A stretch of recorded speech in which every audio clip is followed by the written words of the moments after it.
Hello दोस्तों, पिछली video में मैंने आपको विराम चिन्ह से परिचित करवाया था। अब चूँकि परिचय तो हमने आपको दे दिया कि किस विराम चिन्ह को कौन सा नाम दिया गया है, तो क्या उनसे परीक्षाओं में प्रश्न पूछे जा सकते हैं, क्या उनसे परीक्षाओं में प्रश्न पूछे गए हैं, तो परीक्षा की दृष्टि से विराम चिन्ह कितना महत्वपूर्ण है, उसी को जानने के लिए मैं आप लोगों के सामने हिंदी जो प्रश्नोत्तरी है उसका भाग 8 लेकर के उपस्थित हूँ, जो विराम चिन्ह से संबंधित प्रश्न आपके सामने दूंगा मैं। तो कुछ प्रश्न मैंने लिए हैं जो पिछली परीक्षाओं में पूछे गए हैं और कुछ संभावित प्रश्न रखे गए हैं। मॉडल प्रश्न हो सकता है कि वो आने वाली परीक्षाओं में पूछे जा सकते हैं। तो आइए सीधे चलते हैं उन प्रश्नों के पास।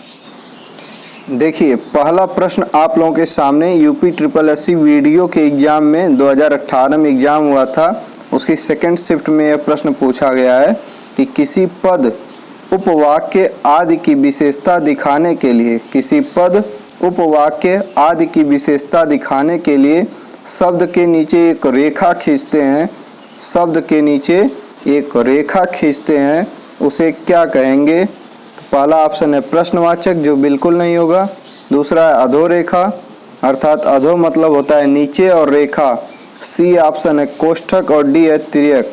इसमें बी ऑप्शन आपका सही हो जाएगा, अधोरेखा। जैसे देखिए मैं यहाँ पे लिख दिया हूँ, नीचे के नीचे एक लाइन है, उसे क्या कहेंगे? अधोरेखा कहते हैं। तो आपका बी ऑप्शन सही हो जाएगा। आइए अगला प्रश्न देखते हैं। मुझे बाहर जाना है, मुझे बाहर जाना है, इसमें प्रश्न में पूछा था तो है कि नीचे उसने रेखांकित कर दिया था। इसमें जो रेखांकित लाइन है, माने चिन्ह के नीचे जो रेखा खींची गई है, अर्थात जिस चिन्ह के नीचे रेखा की खींची गई है उसे कौन सा चिन्ह कहेंगे? तो है के बाद देखिए पूर्ण विराम का चिन्ह लगा है, तो ऑप्शन नंबर सी आपका सही हो जाएगा। आइए अगला प्रश्न देखते हैं। प्रश्न चिन्ह को पहचानिए। जो 4 विकल्प में आपके चिन्ह दिए गए हैं, यूपी SSSC वीडियो का क्वेश्चन है यह कि प्रश्न चिन्ह को पहचानिए कि किस ऑप्शन में कौन सा चिन्ह प्रश्न चिन्ह के लिए उपयुक्त किया जाता है। तो ये ऑप्शन आपका सही हो जाएगा। एक क्वेश्चन मार्क अर्थात प्रश्नवाचक चिन्ह है, जो प्रश्नवाचक वाक्यों के लिए प्रयोग किया जाता है।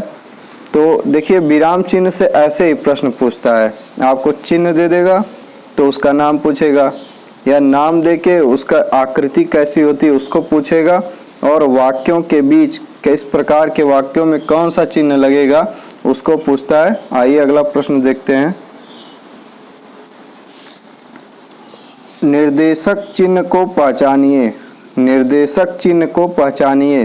तो देखिए इसमें पहला ऑप्शन है क्वेश्चन मार्क अर्थात प्रश्नवाचक चिन्ह का, सी ऑप्शन है कामा अर्ध विराम अल्प विराम का, और ए है देखिए पूर्ण विराम का, डी ऑप्शन। केवल बी है जो योजक या निर्देशक चिन्ह इसे कहते हैं। अगर निर्देश देना हो तो इसी चिन्ह का प्रयोग करते हैं, और यह भी यूपी SSSC वन रक्षक परीक्षा में पूछा गया प्रश्न है। आइए देखते हैं और प्रश्न। अल्प विराम चिन्ह को पहचानिए, अल्प विराम चिन्ह को पहचानिए। तो कॉमा, जो एक सिंगल कॉमा होता है उसे अल्प विराम कहते हैं। तो सी ऑप्शन आपका सही हो जाएगा, जो अल्प विराम है। आइए दोस्तों अगला प्रश्न देखते हैं। पूर्ण विराम चिन्ह को पहचानिए, पूर्ण विराम चिन्ह को पहचानिए। तो अभी आपके सामने एक प्रश्न आया था, तो उसमें पूर्ण विराम, डी ऑप्शन आपका सही हो जाएगा। व्यायाम प्रशिक्षक की एक एग्जाम हुआ था 2018 में, उससे लिया गया प्रश्न है। आइए अगला प्रश्न देखते हैं। संज्ञा की द्विरुक्ति हो, जैसे दिल्ली हो संज्ञा की द्विरुक्ति हो तो उनके बीच कौन सा चिन्ह लगता है?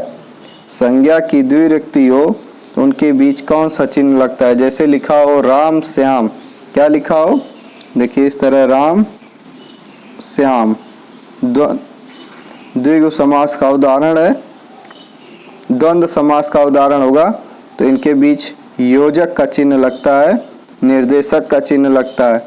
इसमें बी ऑप्शन आपका सही होगा योजक। बी ऑप्शन क्या होगा, योजक। अगला प्रश्न, निम्न में से कौन विराम चिन्ह का प्रकार नहीं है? जो 20 विराम चिन्ह होते हैं, जो 20 विराम चिन्ह होते हैं, जिसको कांता प्रसाद गुरु ने बताया है कि इंग्लिश से लिया गया है, इन चारों में से दिए गए ऑप्शन के चारों ऑप्शन से कौन विराम चिन्ह नहीं है? पहला ऑप्शन है अवतरण, यह तो है। बी ऑप्शन है योजक, यह भी है। सी ऑप्शन है उपदेशक। डी ऑप्शन है विवरण, डी ऑप्शन है निर्देशक। यहाँ देखिए थोड़ी सी गलती ऑप्शन में मैंने रखी है, योजक और निर्देशक चिन्ह एक ही होते हैं। यहाँ डी ऑप्शन के जगह विवरण का चिन्ह लिख लीजिएगा, कोई मतलब नहीं है उसका, विवरण। तो इसमें सी ऑप्शन आपका सही हो जाएगा, उपदेशक। उपदेशक कोई भी चिन्ह नहीं होता है। तो निम्न में से कौन सा विराम चिन्ह का प्रकार नहीं है? इसका सी ऑप्शन उपदेशक सही जवाब होगा। यह विराम चिन्ह का प्रकार नहीं है। यूपी SSC लोअर का एग्जाम हुआ था 2016 में, उससे लिया गया प्रश्न है। तो आइए इसी क्रम में आगे बढ़ते हैं। देखिए, जहां वाक्य की गति अंतिम रूप से ले, अर्थात जहां वाक्य रुक जाए, विचार के तार टूट जाएं, वहाँ किस चिन्ह का प्रयोग करेंगे? तो जहाँ सब कुछ खत्म हो जाए, रुक जाए, वहाँ पूर्ण विराम। पूर्ण मतलब होता है पूरी तरीके से विराम हो जाए, पूर्ण विराम। सी ऑप्शन सही होगा। यह भी लोअर 2016 में पूछा गया प्रश्न है। आइए अगला प्रश्न देखते हैं। एक कोष्ठक में देखिए विराम चिन्ह दिया गया है और पूछ रहा है इसका क्या नाम है। जो कोष्ठक में चिन्ह दिया गया है, पूछ रहा है उसका क्या नाम है। तो पहला ऑप्शन विराम, बी ऑप्शन लाघव, सी तुल्यता सूचक, डी निर्देशक। तो सी ऑप्शन आपका सही हो जाएगा। यह जो कोष्ठक में चिन्ह है वह तुल्यता सूचक है। आइए अगला प्रश्न देखते हैं। कामता प्रसाद गुरु के अनुसार विराम चिन्हों की संख्या कितनी है? कामता प्रसाद गुरु के अनुसार विराम चिन्हों की संख्या 20 है। तो सी ऑप्शन आपका सही हो जाएगा। कामता प्रसाद गुरु ने बताया कि जो पूर्ण विराम है वही केवल इंग्लिश से नहीं लिया गया है, क्योंकि इंग्लिश में पूर्ण विराम बिंदी लगा के लगाते हैं और हिंदी में पूर्ण विराम खड़ी पाई से दिखाते हैं। तो केवल यही अंतर है, बाकी सारे चिन्ह कहाँ से लिए गए हैं? अंग्रेजी भाषा से लिए गए हैं। तो इसका ऑप्शन सी सही होगा। आइए अगला प्रश्न। आनंद घर आया, थोड़ी देर रुका और चला गया। इस वाक्य में कौन सा विराम चिन्ह लगेगा? तो देखिए, जहाँ दो से अधिक वाक्यांश आए, वाक्य आए या वाक्यांश, आनंद घर आया, थोड़ी देर रुका, तो जब दो से अधिक वाक्यांश आए पर उनके बीच संयोजक न हो तो अल्प विराम चिन्ह का प्रयोग करेंगे। किसका प्रयोग करेंगे? अल्प विराम का। जैसे आनंद घर आया, तो यहाँ कामा लगा देंगे और ऑप्शन आपका सही हो जाएगा सी। सी ऑप्शन सही हो जाएगा। इन दोनों वाक्यों के बीच में कॉमा लगेगा। अगला प्रश्न ये रहा। जब वाक्य में एक ही प्रकार की कई संज्ञाएं आए, जब वाक्य में एक ही प्रकार की कई संज्ञाएं आए तो इनके बीच में कौन सा विराम चिन्ह लगेगा? अब एक ही प्रकार की कई संज्ञाएं, इसका क्या अर्थ है? तो इसका अर्थ ये हो जाएगा, देखिए जैसे अभी लिख रहा हूँ यहाँ पे, राम, श्याम, तो इन घनश्याम, तीन शब्द अगर लिखा राम, श्याम, घनश्याम, तो इनको दिखाने के लिए हम कॉमा अर्थात अल्प विराम का प्रयोग करते हैं। तो इसमें ऑप्शन आपका सही हो जाएगा सी ऑप्शन, कॉमा। जब एक वाक्य में एक ही प्रकार की कई संज्ञाएं आए तो इनके बीच में कॉमा चिन्ह यानी अल्प विराम चिन्ह का प्रयोग करते हैं। अगला प्रश्न। छंदों में एक चरण की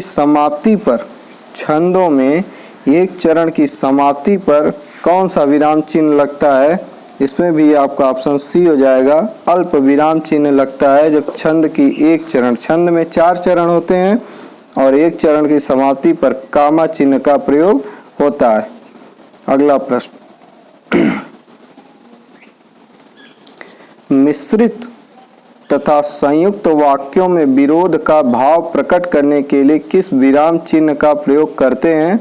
इसका सीधा आंसर हो जाएगा आपका मिश्रित तथा संयुक्त वाक्यों में विरोध का भाव प्रकट करने के लिए अर्ध विराम चिन्ह का प्रयोग करते हैं। ये ऑप्शन आपका सही हो जाएगा, अर्ध विराम। आइए अगला प्रश्न देखते हैं।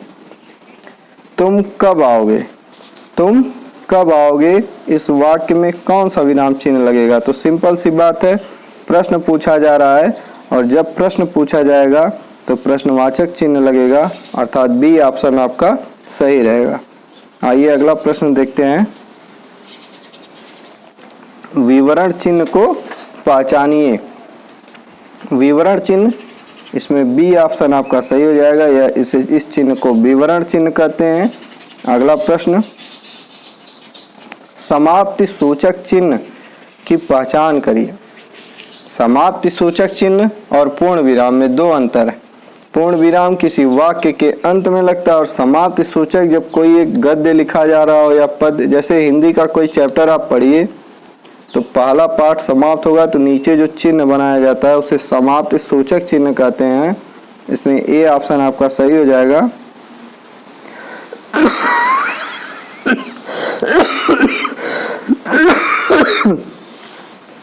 अगला प्रश्न आप लोगों के सामने ये रहा, समाप्ति सूचक चिन्ह की पहचान करिए। समाप्ति सूचक और पूर्ण विराम में दो बातें हैं। पूर्ण विराम वाक्यों के अंत में लगते हैं और समाप्ति सूचक, जैसे आप हिंदी का कोई पाठ पढ़ रहे हैं, उसमें जब वह पाठ खत्म होता है तो आप उसके अंत में एक चिन्ह देखेंगे, या तो प्लस का चिन्ह रहेगा या 00 का चिन्ह रहेगा। तो ऐसे चिन्ह को समाप्ति सूचक चिन्ह कहते हैं। तो आपका ऑप्शन नंबर ए सही होगा, इसे समाप्ति सूचक चिन्ह कहते हैं। अगला प्रश्न और इस वीडियो का आखिरी प्रश्न आपके सामने ये है, किसी कठिन शब्द को स्पष्ट करने के लिए किस विराम चिन्ह का प्रयोग करते हैं? तो इसमें आपका बी ऑप्शन सही होगा, कोष्ठक। कोष्ठक का प्रयोग करते हैं। यदि कठिन शब्द को स्पष्ट करना हो तो हम कोष्ठक का प्रयोग करते हैं। तो ये 20 प्रश्न